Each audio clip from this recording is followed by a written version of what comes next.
Elisabeth Borne, bonjour. Bonjour. Merci d'être avec nous. Ministre du Travail, le travail en cette période de coronavirus, évidemment on en parle beaucoup, beaucoup de questions. Présentation du budget de l'État en Conseil des ministres tout à l'heure. Nous y reviendrons évidemment parce que je crois que vous êtes l'un des ministères heureux parce qu'il y a une augmentation du budget du ministre du Travail, c'est bien cela? Je vous confirme, on a un budget qui est en hausse de 430 millions, c'est-à-dire presque 2%, hors le plan de relance dans lequel il y a aussi 15 milliards d'euros pour l'emploi, les compétences. Donc c'est un budget qui est à la hauteur de la situation actuelle. Bien, nous allons y revenir. Un reconfinement total est-il envisageable, Elisabeth Borne? Je pense que vous avez compris qu'on fait tout pour éviter un reconfinement général. Donc c'est inenvisageable? J'ai pas dit ça, j'ai dit qu'on fait tout pour l'éviter. Et c'est le sens notamment des mesures complémentaires qui ont été annoncées la semaine dernière par Olivier Véran pour limiter la propagation. On fait tout pour l'éviter, donc on ne peut l'exclure. Enfin, vous savez, je pense qu'avec ce virus, on n'exclut rien. Voilà. Il y a des choses imprévisibles. Disons clairement, parce que les Français ont besoin de clarté, de précision dans cette période. Alors disons clairement les choses. On fait tout pour l'éviter, mais on ne peut pas l'exclure. On fait tout pour l'éviter, et c'est le sens des mesures qui ont été annoncées mercredi dernier. Je pense qu'on a aussi appris. On a mis en œuvre maintenant des protocoles qui permettent de continuer à vivre, de continuer à aller à l'école, de continuer à aller au travail, avec des règles suffisamment strictes pour qu'on s'assure que le virus ne se propage pas, par exemple, quand vous êtes sur les lieux de travail. Vous savez, moi, dès la mi-août, à partir de l'avis du Haut Conseil de la Santé publique, j'ai repris les discussions avec les partenaires sociaux. Le protocole qui s'applique depuis le 1er septembre, il est très rigoureux. Il impose notamment le port du masque dans tous les espaces de travail partagés. Ce qu'on voit, c'est que toutes les entreprises qui avaient anticipé, qui mettaient en place ces règles avant qu'elles soient obligatoires, nous disent on n'a pas de chaîne de contamination. Donc on a aussi maintenant défini des règles qui permettent à notre pays de continuer à vivre avec le virus. Oui, soyons clairs, personne ne sait ce qui va se passer, même si on a des projections. Personne ne sait ce qui va se passer dans les semaines qui viennent. Donc les précautions sont prises, si je comprends bien, pour éviter à tout prix tout reconfinement. Nous sommes dans une forme de reconfinement partiel dans certains secteurs, et je pense à la métropole Aix-Marseille, avec à partir d'aujourd'hui les restaurants et les bars fermés, en Guadeloupe et également. J'ai vu que des patrons de bars et restaurants ne veulent pas fermer, refusent de fermer. Que va-t-il leur arriver? Vous savez, je pense s'ils refusent, si un patron de bar ou restaurant refuse, que se passe-t-il? Évidemment, il y a des sanctions. Il y aura des sanctions. Évidemment, il y a des sanctions. C'est-à-dire que les patrons de bars et restaurants qui refuseront de fermer ce soir seront sanctionnés. Vous savez, on ne prend pas ces règles de gaieté de cœur. C'est des décisions qui sont difficiles, elles sont nécessaires pour limiter la propagation du virus.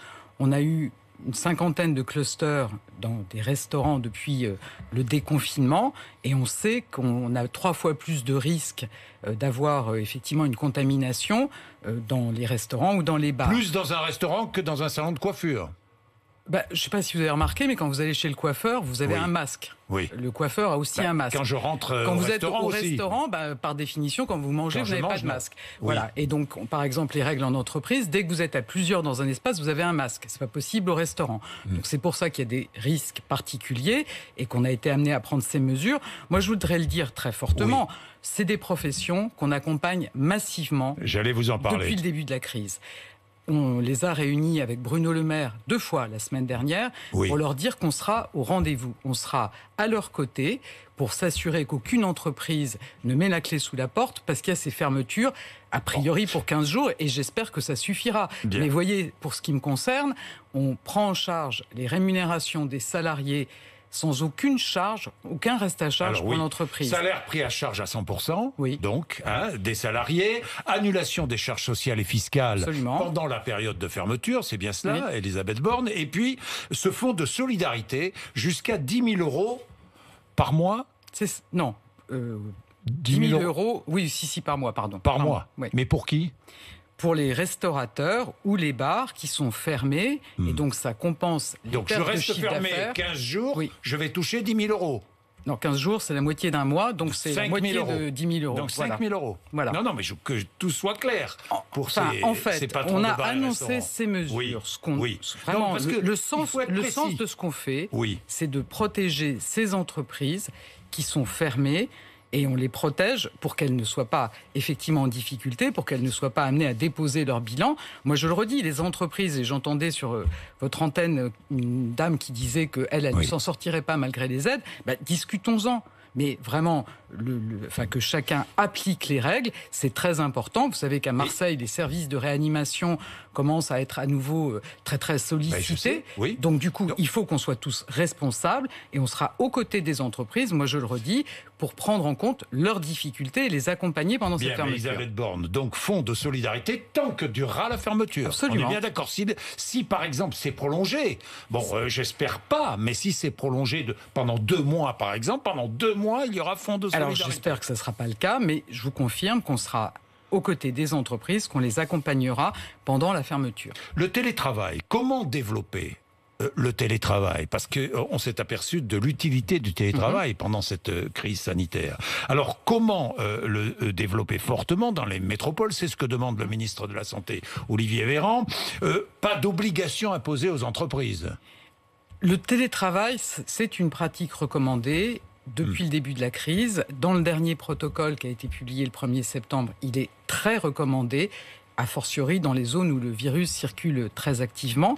Mais effectivement, il faut que il faut que le salarié qui reste chez lui puisse travailler. Vous savez, on l'a vu au moment du confinement. On avait un certain nombre de salariés qui étaient en télétravail, mais qui pouvaient accéder à leur boîte mail et qui ne pouvaient pas réellement travailler. Donc je pense que c'est important aussi que leur activité puisse se poursuivre. Je le redis, il y a des règles qui sont très protectrices maintenant en entreprise, mais c'est une bonne formule. Patronat, grandes et petites entreprises vont se réunir, avec les syndicats aussi.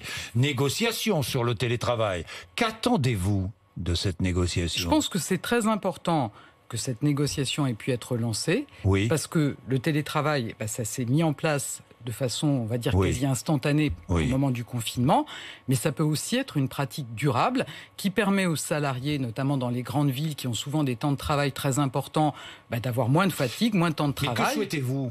Eh bien, moi, je souhaite que les bonnes pratiques qui se mettent en place dans certaines entreprises puissent profiter à toutes les entreprises, et donc qu'on ait des sortes de repères qui puissent être appliqués par toutes les entreprises qui vont être amenées à négocier. Je pense à celui ou celle qui télétravaille. Les frais professionnels, par exemple, engagés par des salariés, doivent être remboursés par les entreprises. Ça fait partie des discussions, tout comme le droit à la déconnexion, tout comme le fait que ça se fait sur la base du volontariat. L'isolement du salarié aussi. Absolument. Et puis la non-possibilité pour certains salariés de télétravailler à la maison, parce que l'appartement est petit, parce qu'il y a la famille. J'ai vu que certains salariés allaient à l'hôtel pour télétravailler. On était aussi dans un contexte particulier pendant le confinement, puisqu'en plus vous aviez les enfants à la maison, donc ça n'aide pas forcément d'avoir les enfants qui sont en train de jouer autour de votre table pendant que vous essayez de télétravailler. Mais tous ces sujets, que ce soit sur la base du volontariat, qu'on puisse revenir au travail quand on le souhaite, qu'on ait un droit à la déconnexion, comment sont pris en charge les frais professionnels, ça fait partie des sujets qui seront abordés dans le cadre de la concertation qui s'engage entre les partenaires sociaux. Bien, le projet de budget, parlons-en, présenté aujourd'hui, vous nous l'avez dit, augmentation de votre budget, plus 1,9%, 430 millions d'euros, un chiffre important. Nous allons voir à quoi vous allez consacrer cet argent, Elisabeth Borne, mais je regarde le budget en général. Il n'y a pas d'argent magique, disait le président de la République il y a 2 ans. Aujourd'hui, il y a de l'argent magique. On a besoin de dettes. On a besoin de dette, on a eu besoin de s'endetter. Il était indispensable de s'endetter. On a besoin d'aider les entreprises, si j'ai bien compris, et d'ailleurs c'est ce qui est prévu dans le plan de relance, aide aux entreprises, mais sans contrepartie. Et ce sera le débat de la semaine. Pourquoi est-ce qu'on aide les entreprises sans contrepartie ? Alors, ça n'est pas le cas. Vous savez, les 15 milliards qui relèvent de mon ministère, vous avez des primes à l'embauche, par exemple. Vous n'embauchez pas, vous n'avez pas de prime. on met en place de l'activité partielle de longue durée, évidemment, vous bénéficiez de cette activité partielle de longue durée parce que vous sauvez des emplois. Non, mais dans votre secteur, dans votre domaine, mais oui, dans d'autres, alors, il dans y a d'autres des aides. domaines, Oui. moi, vous imaginez que je serais très attentive Oui. à ce que les entreprises qui vont pouvoir bénéficier des soutiens du plan de relance défendent l'emploi, créent des nouveaux emplois. Il faut aussi que ces entreprises défendent la transition écologique. Il faut aussi que ces entreprises n'aient pas de filière dans des paradis fiscaux. Ça serait pas mal de mettre cela comme contrepartie, non ? Écoutez, je pense qu'effectivement, qu'elles respectent la législation fiscale, ça va de soi. Qu'elles s'engagent dans la transition écologique, c'est évidemment important. Et qu'elles défendent l'emploi, qu'elles préservent les emplois, qu'elles préservent les compétences, c'est une partie du plan qui est consacrée à ça. Ce seront des amendements qui seront déposés à l'Assemblée nationale. J'espère que le gouvernement les soutiendra. Nous verrons. Alors, moi, je n'ai pas de doute qu'il y aura des amendements. Je pense que ce qui est important, c'est aussi que ce plan de relance se mette en place rapidement et qu'on n'invente pas des usines à gaz de conditionnalité, étant entendu que, moi, je le redis, je serai évidemment attentive, par exemple, à ce que les marchés de travaux qui seront passés dans la rénovation énergétique se traduisent bien par des créations d'emplois. On est en train d'augmenter le nombre d'apprentis qui sont formés dans le domaine de la rénovation des bâtiments. Il faudra que les entreprises puissent nous confirmer qu'elles vont bien embaucher ces jeunes pour faire cette rénovation énergétique. La situation de l'emploi aujourd'hui en France et vos prévisions pour l'année qui vient ? Alors la situation de l'emploi, elle est évidemment difficile. On a vu qu'il y avait une forte hausse du chômage au printemps. On a eu plus d'1 million de chômeurs sans aucune activité, donc les chômeurs de catégorie A. Heureusement, on a des signes de reprise. On a rattrapé les 2/3 de cette hausse, donc à peu près 750 000 sur les 1 million d'augmentation, donc c'est même plus des 2/3.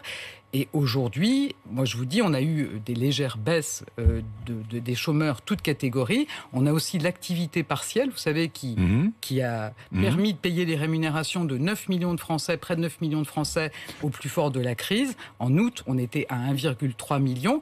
Donc on voit que l'activité reprend et c'est une bonne nouvelle. Et vraiment, moi je suis mobilisée tous les jours pour m'assurer que les entreprises préservent au maximum les emplois. On a des outils très puissants, l'activité partielle de longue durée, donc les entreprises... Ça marche. Donc, peut-être pour rappeler ce que c'est, donc ça permet à une entreprise de partager l'activité entre tous les salariés plutôt que de faire des licenciements et de profiter du temps qui n'est pas travaillé pour former les salariés. On vient d'avoir les derniers chiffres.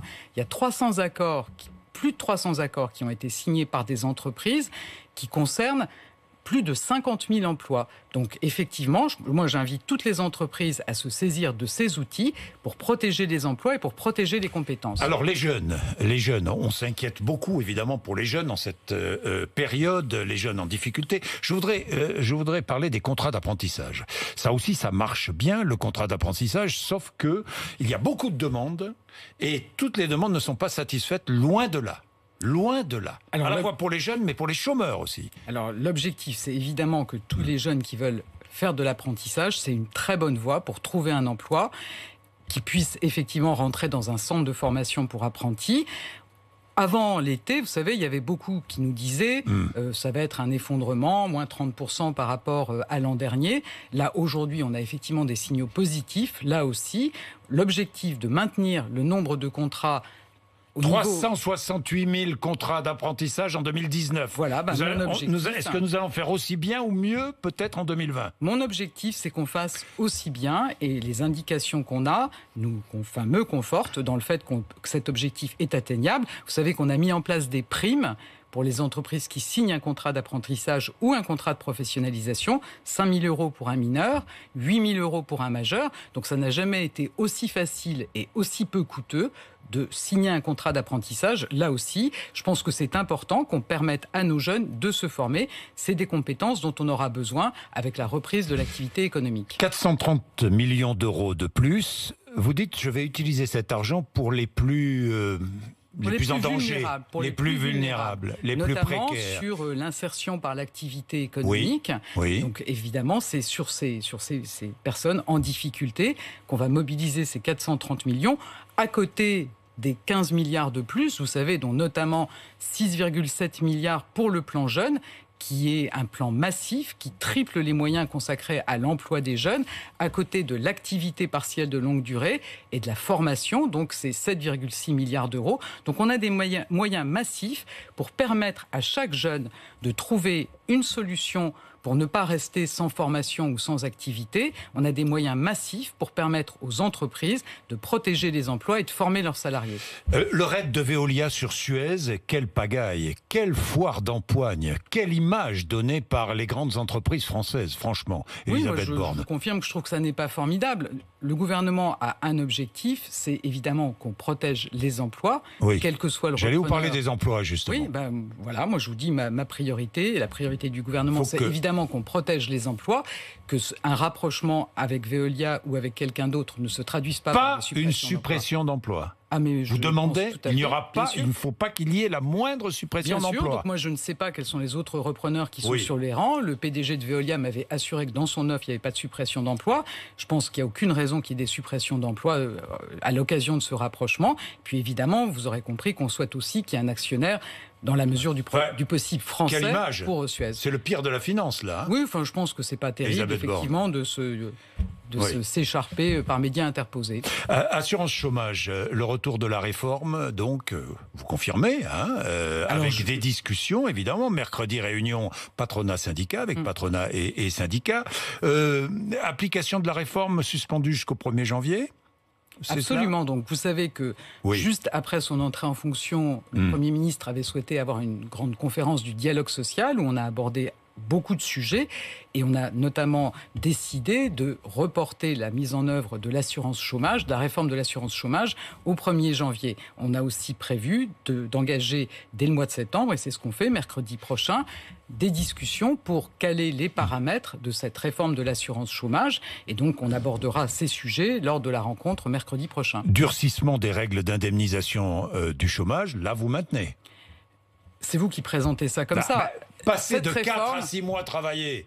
La réforme, elle a un objectif clair. Pour ouvrir des droits, c'est une forme de durcissement, non ? La réforme, elle a un objectif clair. C'est à la fois d'inciter les entreprises à avoir des emplois de meilleure qualité. Vous savez qu'on est peut-être les champions d'Europe des contrats courts. Et donc, c'est effectivement... Donc, bonus-malus maintenu. Donc, bonus-malus, on va discuter avec les organisations patronales et syndicales des modalités. Moi, je tiens à ce qu'il y ait une incitation pour offrir des contrats de meilleure qualité.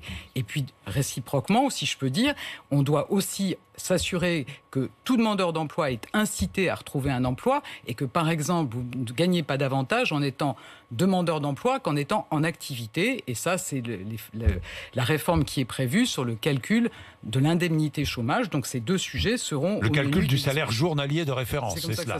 Ça s'appelle base de l'indemnisation, qui sera ce calcul réformé. On est bien d'accord.